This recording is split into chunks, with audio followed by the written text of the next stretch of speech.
Salut tout le monde, très urgent et très bonne nouvelle et beaucoup de complots démasqués et beaucoup de révélations. Cette vidéo est en français, c'est la version française. Mes chers amis du Mali, du Burkina Faso et du Niger et partout en Afrique et dans le monde entier, vraiment je suis de cœur avec vous. Aujourd'hui, jeudi 7 décembre 2023, la première nouvelle qu'on vous annonce aujourd'hui est l'élimination par la puissance de feu de l'armée malienne d'un terroriste de Daesh. Allah Akbar, il s'appelle Alwan Ould Shokiba. Voilà comment l'armée l'a neutralisé. Vous voyez, après on va vous montrer les vidéos. Ça c'est une excellente nouvelle. Je vous dis, depuis que Kidal a été libéré, chaque jour, on ne peut pas passer 3 jours sans que l'armée annonce l'élimination d'un chef terroriste. Les chaînes de commandement, toutes les chaînes de commandement ont été éliminées ou arrêtées par la puissance de feu de l'armée malienne, l'armée burkinabé et l'armée nigérienne. On dit chapeau à l'armée malienne. Ça, c'est la première bonne nouvelle. La deuxième nouvelle qu'on vous annonce aujourd'hui, mes chers amis, ça c'est, comment on appelle la deuxième nouvelle qu'on vous annonce aujourd'hui, le ministre Abdoulaye Diop est en visite officielle avec une grande délégation en Chine. Mes chers amis, quelle bonne nouvelle. Voilà le ministre des Affaires étrangères. Je vous dis, la Russie, la Chine, la Turquie, et la France va mal dormir ce soir. Mes chers amis, la troisième nouvelle qu'on vous annonce aujourd'hui, la troisième bonne nouvelle, la Mauritanie et le Tchad signent l'acte de décès du G5 Sahel. C'est fini pour G5 Sahel. Ça, je vous ai dit ça. Mais la quatrième nouvelle est un complot démasqué. La France se mêle du problème burkinabé. La France est en train de préparer un complot très grave contre le Burkina Faso. Je vous dis ça aujourd'hui, jeudi 7 décembre 2023. À travers RFI, ils sont en train de critiquer les autorités burkinabées d'avoir enrôlé les gens dans l'armée pour les envoyer au front. Que c'est illégal. Alors que ça se passe en Ukraine. Après, on va revenir avec les détails. Mes chers amis, nous allons partir avec la première bonne nouvelle. Avant cela, n'oubliez pas de vous abonner sur ma chaîne YouTube. Ma chaîne YouTube s'appelle Sekou Tunkara, les politologues. Mes chers amis, quand vous cliquez sur le lien, la première remarque, le nom de ma chaîne YouTube, c'est Sekou Tunkara, les politologues. La deuxième étape, c'est l'abonnement. Et sur mon profil, je porte un képi blanc et un t-shirt blanc. La troisième étape, c'est l'abonnement. L'abonnement, c'est fait comment? À votre droite, c'est écrit en noir. Subscribe, en anglais c'est subscribe. Vous cliquez sur ça, vous êtes déjà abonné. Ou s'abonner, ça dépend des téléphones. Sur certains téléphones, c'est rouge. Donc mes chers amis, n'oubliez pas de vous abonner sur ma chaîne YouTube. Et puis, la photo de la cloche de notification, chaque fois que vous regardez, il faut cliquer sur la photo de la cloche de notification. À chaque fois que je suis en live sur YouTube, rien ne va vous échapper. N'oubliez pas aussi que sur ma chaîne YouTube, je fais des vidéos en français et en Bambara Djoula. Donc mes chers amis, nous sommes ensemble jusqu'à la victoire finale. Et la première bonne nouvelle qu'on vous annonce aujourd'hui, mes chers amis, ça c'est l'élimination d'un terroriste de Daesh. Un élément clé, celui qui recrutait les combattants étrangers pour Daesh pour venir brûler nos villages. Toute une famille entière, je vais vous citer le nom, c'est juste incroyable mes chers amis. Voilà la photo de l'élimination des terroristes. Ça c'est le bombardement de la force armée malienne. Voilà. Maintenant, je vais vous lire Menaka. Les forces armées maliennes ont éliminé un élément important de Daesh, des terroristes Daesh. Alwan Ould Shokhid, cadre important de l'organisation terroriste Daesh, lors d'une frappe aérienne des forces armées maliennes. À l'ouest d'Ikadewan, au nord de Menaka.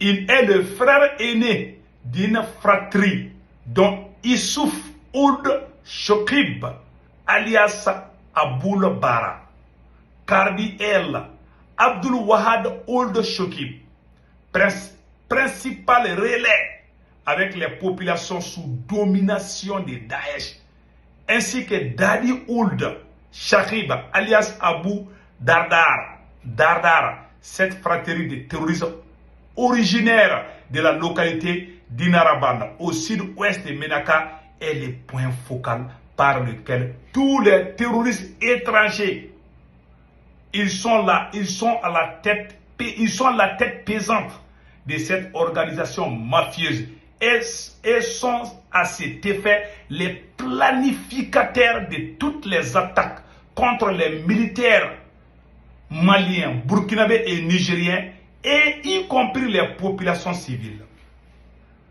Voilà, l'armée a fini avec toute cette...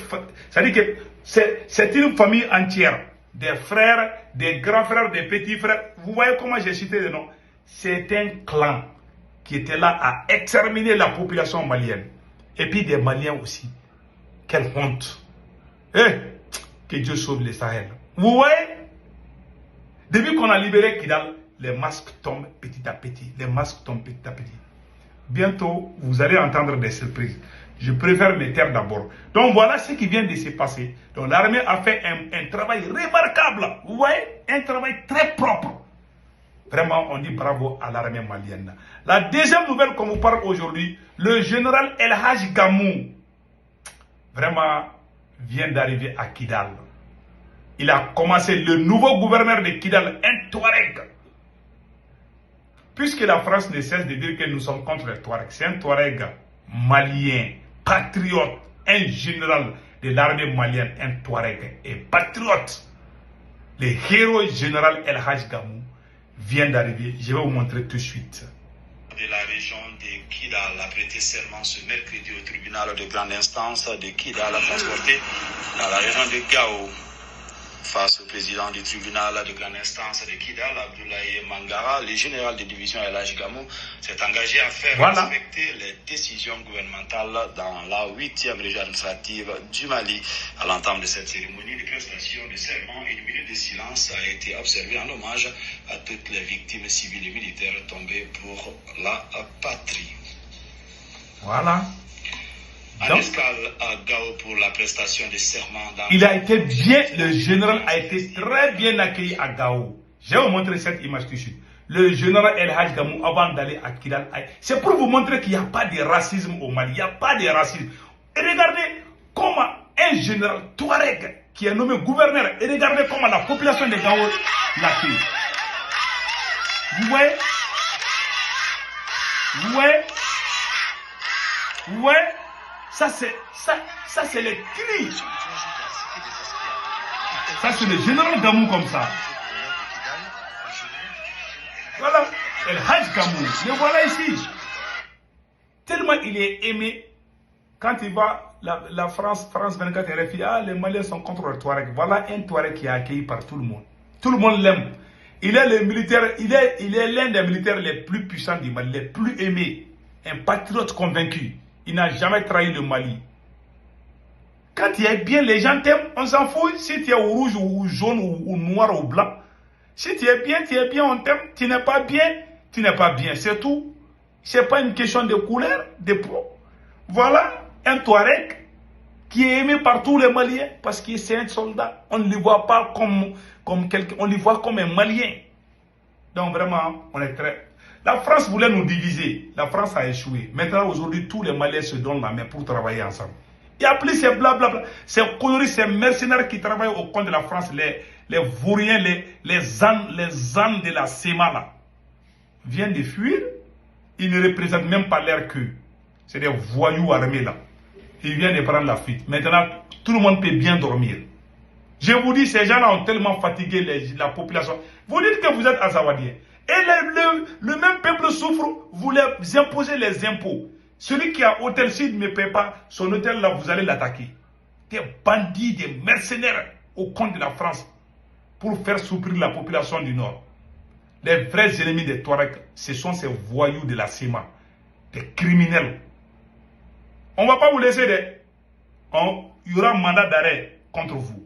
Inch'Allah. Donc mes chers amis, on dit bravo au général Gamou.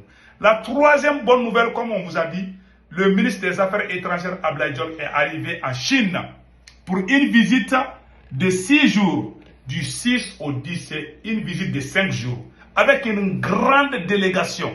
Abdoulaye Dione est arrivé en Chine avec une grande délégation. Je vous ai dit, les choses bougent maintenant. Voilà pourquoi la France est en train de trembler. Il y a un tremblement de terre aux Champs-Élysées. On dit bravo vraiment à nos autorités pour le travail qu'ils sont en train de mêler actuellement. Vraiment, nous sommes très fiers de vous. Vraiment, le travail est très propre. Donc, nous allons partir avec le complot de la France contre le Burkina Faso. Voici le nouveau complot de la France contre le Burkina Faso. Un conseil au président patriote, capitaine Ibrahim Traoré. Au niveau de la justice, on conseille le président Ibrahim Traoré de faire le nettoyage au niveau de la justice. Écoutons ce que RFI est en train de dire ici. Je vais vous montrer ça tout de suite. C'est du n'importe quoi là. Ce que RFI est en train de dire là. Ces escrocs ne dorment jamais. Ces escrocs là, ils veulent créer le chaos au Burkina. Ils ont tout tenté. Maintenant, ils veulent passer par la justice. La France veut passer par la justice. Écoutons un avocat qui dit la décision. Je ne sais pas. Écoutons.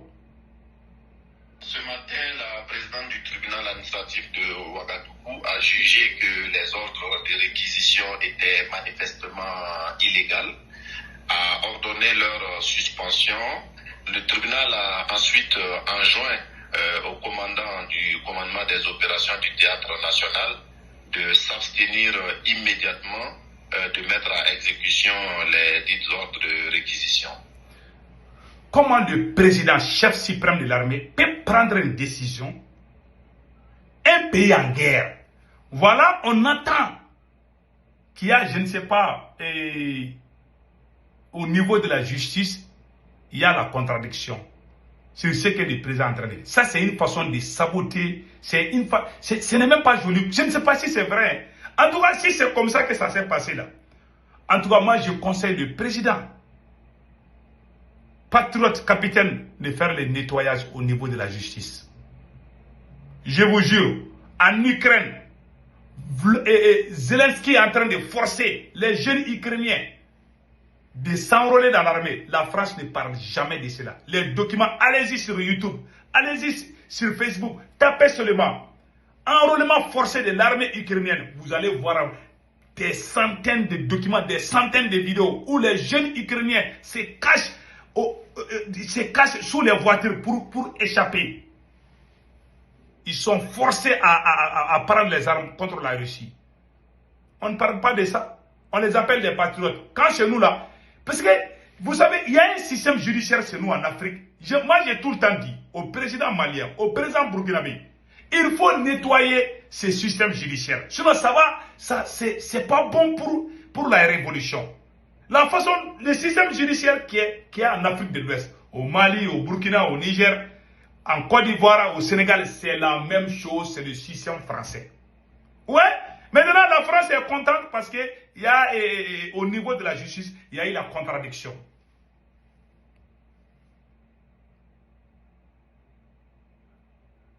Il y a ce qu'on appelle les raisons d'État. Contredire un président en pleine guerre n'est même pas bon pour un pays. Vous savez, la France, beaucoup de nos magistrats ont étudié en France, ils croient à ce qui est écrit, ils croient ça plus, ils croient à ça plus que même le Coran ou la Bible, je vous jure. Ils sont prêts à tout pour ça. Alors que il y a la vraie justice, c'est l'intérêt de ton pays. Ça, c'est la justice. Aux États-Unis, ici, les gens font tellement de choses pour aller seulement en prison ici aux États-Unis. Il faut vraiment commettre des choses très graves. Et quand tu es utile, tu es important, les Occidentaux ne vont jamais ici. Mais chez nous là, même si tu es en train de sauver tout le pays là, quand ils voient que toi tu as fait un truc là, ils vont dire non, ils vont tout faire pour te mettre, c'est-à-dire que pour mettre les bâtons dans les roues. Parce que ouais, c'est la justice. La justice c'est quoi? C'est les gens qui ont fait la justice. Mais ça ne veut rien dire. Il faut défendre ta patrie. Au lieu de ces papiers-là, c'est quoi? C'est les gens qui écrivent. Ce n'est pas venu du ciel, ni rien. Donc le conseil que moi je donne au président malien, Assimi Goïta, et au président Ibrahim Traoré, il faut bien nettoyer la justice. Si vous laissez les choses comme ça là, on parle de vous-même. Comment le président Ibrahim Traoré peut décider, il prend une décision et après on attend. Je ne sais pas, ça vient d'où. J'ai beaucoup de respect. moi, je n'insulte pas les gens, mais je dis mes 4 vérités. On entend qu'il y a une contradiction qui dit que non, c'est contre la loi. On est en guerre. Ce qui est bien pour tout ce qui est bien pour le pays, c'est ça la justice. Ce qui est écrit sur le papier là, il faut mettre ça dans la poubelle. Ça, je vous dis ça. Ils croient à ça plus que Dieu. Je vous dis, nos magistrats qui ont étudié en France là, ils croient à leur justice plus que Dieu même. Je vous dis ça aujourd'hui. Je ne sais pas, c'est pas seulement le Burkina, c'est au Mali, et puis en Côte d'Ivoire, et puis partout. Non, la justice, c'est ça. Nous, on viole tellement des règles aux États-Unis ici là. Je dis, il faut que ça soit ça, ça soit ça. Il faut penser à l'État. Ça, c'est mon pays. Ça, c'est la justice. Qu'est-ce qui est bien pour mon pays? On ne fait même pas, on ne fait même pas une petite conférence avec les gens. Souvent, le juge ou la juge même peut t'appeler pour te dire que ça là, il ne faut pas faire ça. Chez nous, il faut qu'ils t'emprisonnent et puis ils sont fiers. Voilà, j'ai fait ça. Si toi aussi tu fais la même chose, tu vas en prison. C'est devenu une fierté pour eux, détruire les casiers judiciaires des gens. Et voilà, aujourd'hui, un président prend une décision. On entend que la présidente Dinoukourou dit que non, que c'est pas bon. Ça, ce n'est même pas bien. Un pays qui est en guerre. Et le président est en train de sauver le pays. Voilà, même s'il y a des choses comme ça, on peut régler ça en cachette, pas publiquement. Donc voilà ce que moi j'ai à dire. Vraiment, n'oubliez pas de vous abonner sur ma chaîne YouTube. Une fois que vous cliquez sur le lien, le nom de ma chaîne YouTube, c'est Sékou Toumoralé Politologue. Et deuxièmement, une fois que vous cliquez sur le profil, je porte un képi blanc et un t-shirt blanc. Si vous voulez vous abonner, à votre droite, voilà, pour l'abonnement, j'aimerais que vous vous abonnez, voilà. Donc, pour l'abonnement à votre droite, c'est écrit en noir, subscribe, en anglais c'est subscribe. Vous cliquez sur ça, vous êtes abonné. Cliquez sur la photo de la cloche de notification et rien ne va vous échapper. Que Dieu bénisse le Burkina Faso, le Mali et le Niger. Ciao, ciao.